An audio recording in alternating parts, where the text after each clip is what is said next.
कामचोर बहू। कांता बहन की दो बहुएं थी, बड़ी कल्पना और छोटी प्रिया। कल्पना का जैसा नाम वैसा ही काम। सारा दिन कल्पनाओं में रहती, ना कोई काम करती ना कोई धाम।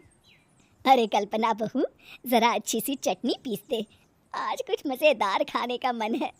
पेट में जलन हो जाएगी माँ जी बुढ़ापे में, और वैसे भी मेरा काम करने का वक्त शाम का है, अब प्रिया को ही बोल दो।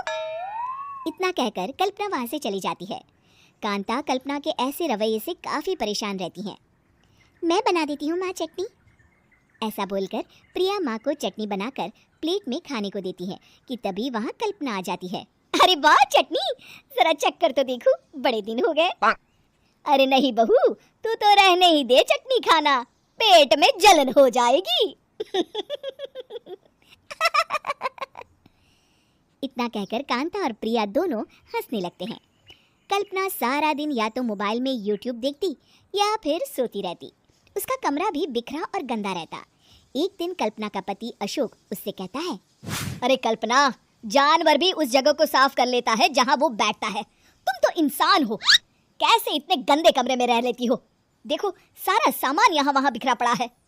ज्यादा अपनी माँ का बोल ना बोलो। हाँ, कमरा तुम्हारा भी तो है, गंदा लग रहा है तो साफ कर लो। पता नहीं तुम्हारे साथ मैं कैसे जिंदगी बिताऊंगा। इतना कहकर अशोक वहां से चला जाता है। कल्पना बस खाना खाने कमरे से बाहर आती और फिर से कमरे में चली जाती। इससे कांता बहन काफी परेशान रहती। एक दिन प्रिया कांता से कहती है, माँ, मैं सारा दिन काम करके थक जाती हूँ, आप कल्पना दीदी से कहिए ना कि सुबह और शाम का काम बांट ले, मैं तो अब सिर्फ एक वक्त का ही काम करूँगी। हाँ। अरे तू वो भी ना करना, एक बहू तो कामचोर थी ही, दूसरी भी आ गई काम ना करने के बहाने लेकर। तभी वहाँ प्रिया का पति रमेश आ जाता है। माँ, मैं देख रहा हूँ भाभी कोई काम नहीं करती, प्रिया सारा दिन घर और रसोई का काम करती है, अब कुछ करो ना माँ। कांता मन में कुछ सोचती है और कल्पना के पास जाती है। कल्पना फोन पर मेकअप करना देख रही होती है। कल्पना, तुम सारा दिन बस मोबाइल देखती हो, घर का कोई काम भी कर लिया करो।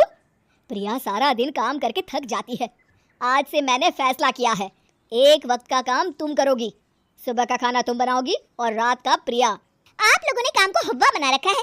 अरे पता नहीं थोड़ा सा ज्यादा काम करने में आप लोग घबरा क्यों जाते हैं। और हाँ, बहुत ज्यादा प्रिया की तारीफ मत करिए मेरे सामने, बड़ी बहू तो मैं ही रहूंगी।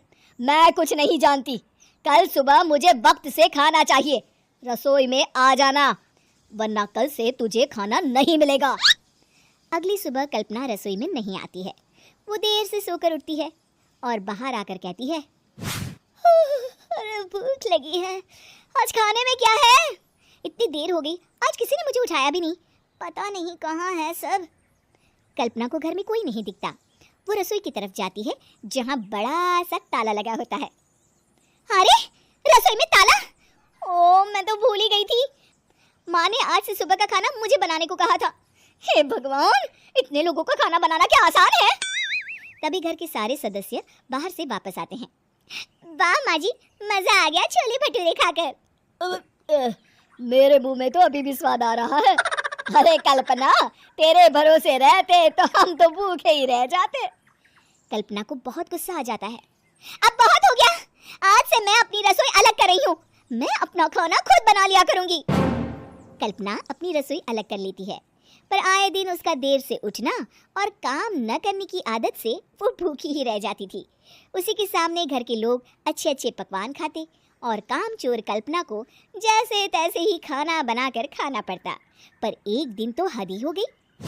माँ, दीदी आज सुबह से कमरे से बाहर नहीं निकली, हमें जाकर देखना चाहिए।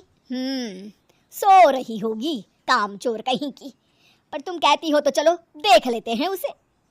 कल्पना कमरे में पेट पकड़कर बैठी होती है। हाय मेरा दर्द, पेट दर्द के मारे मर रही हूँ मैं।